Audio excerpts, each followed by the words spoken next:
A complicated policy area, but the simple message is that if people come to this country saying they're going to work, then we expect them to do that. If they don't work, if they say they need to have benefits instead, then we would revoke their visa and require them to leave.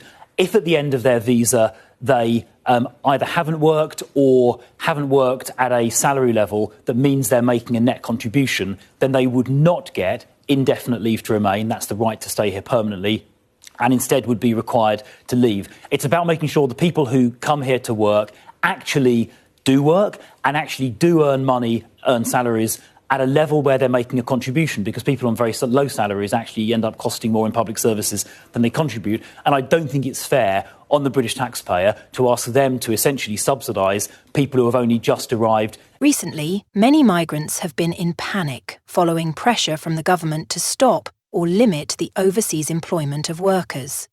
Lately, in Parliament, many MPs stood against Starmer's employment bill, saying it does not prioritise the British people. Most opposing MPs said the UK patriots need to be put first before the foreign workers and not the other way around. And into work. Clauses 8 and 9 of the unemployment bill take us in the opposite direction by increasing entitlements. His government itself estimates that these changes will increase business costs from £600 million to £1 billion a year in sick pay. That will mean higher prices, fewer jobs, less growth. Will he drop these measures from the bill? Because the majority of jobs in the UK are occupied by foreigners. The current UK employment bill seems to prioritise work from overseas employers, especially in the healthcare and technology sector. So these MPs are bent on the fact that this should be limited and prioritise British people first. And we will reduce the secondary threshold, the level at which employers start paying national insurance on each employee's salary, from £9,100 a year to £5,000. Before we continue, please subscribe to our channel and ring the bell for upcoming updates. The United Kingdom finds itself at a critical crossroads regarding its employment and migration policies, with recent parliamentary debates highlighting deep divisions over the direction of labour market priorities. The controversy has intensified as opposition members of Parliament challenge Labour leader Keir Starmer's employment bill, arguing it fails to adequately prioritise British workers in an increasingly competitive job market.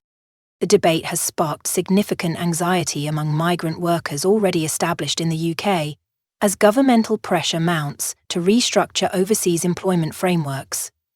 This tension reflects a broader national conversation about balancing domestic workforce development with the traditional reliance on international talent, particularly in crucial sectors such as healthcare and technology. At the heart of the controversy lies a fundamental question about the UK's approach to workforce management and immigration policy. Several MPs have vocally opposed what they perceive as an overemphasis on foreign recruitment, asserting that British citizens should have precedence in employment opportunities within their own country. This sentiment has gained traction among parliamentarians, who argue that the current system has led to a disproportionate representation of foreign workers across various sectors of the UK economy. The healthcare sector stands as a particularly contentious battleground in this debate. For decades, the National Health Service, NHS, has heavily relied on international medical professionals to maintain its operations and meet the growing healthcare demands of the British population. The current employment bill's apparent continuation of this approach has drawn criticism from MPs, who advocate for increased investment in domestic medical training and education programmes, instead of perpetuating dependence on overseas recruitment. Similarly, the technology sector has become another focal point of the debate. The UK's booming tech industry has traditionally attracted talented professionals from around the globe, contributing to the country's position as a leading technology hub in Europe. However, critics argue that this has sometimes come at the expense of developing and utilising local talent, with some MPs suggesting that more resources should be directed toward upskilling British workers to meet the industry's demands. The implications of this political standoff extend beyond immediate employment concerns. Many established migrant workers have expressed deep concern about their future prospects and job security in the UK. This uncertainty has created a palpable sense of unease within immigrant communities, particularly among those who have built careers and lives in Britain over many years. The debate also raises important questions about the UK's post-Brexit identity and its position in the global economy. While some argue that Brexit should herald a more domestically focused approach to employment, others contend that maintaining international competitiveness requires continued access to global talent pools. This tension between nationalism and global economic realities underlies much of the current parliamentary discourse.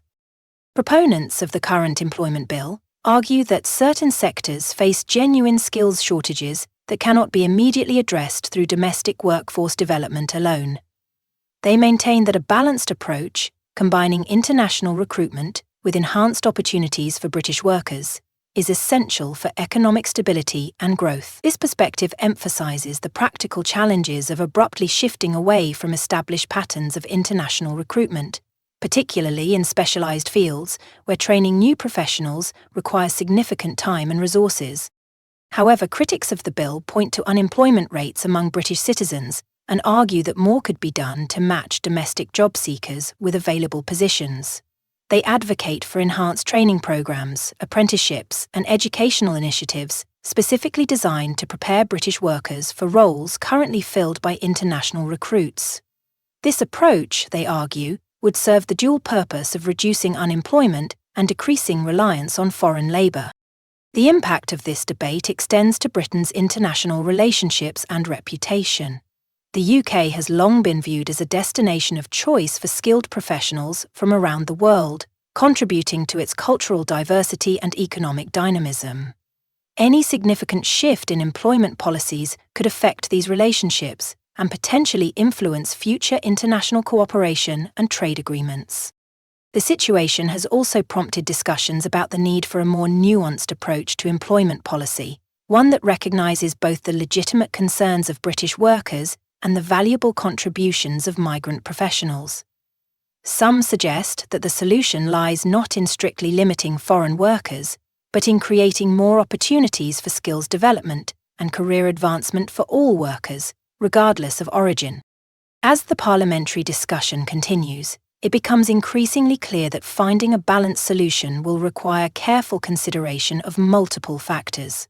The government must weigh the legitimate desires to prioritise opportunities for British workers against the practical needs of key industries and the broader economic implications of any policy changes. The way forward likely involves developing comprehensive policies that address both immediate employment concerns and long-term workforce development goals. This might include increased investment in education and training programmes for British workers, while maintaining carefully managed channels for international recruitment in sectors with genuine skills shortages. As this debate unfolds, the UK faces the challenge of crafting employment policies that serve its domestic population while maintaining its position as a globally competitive economy.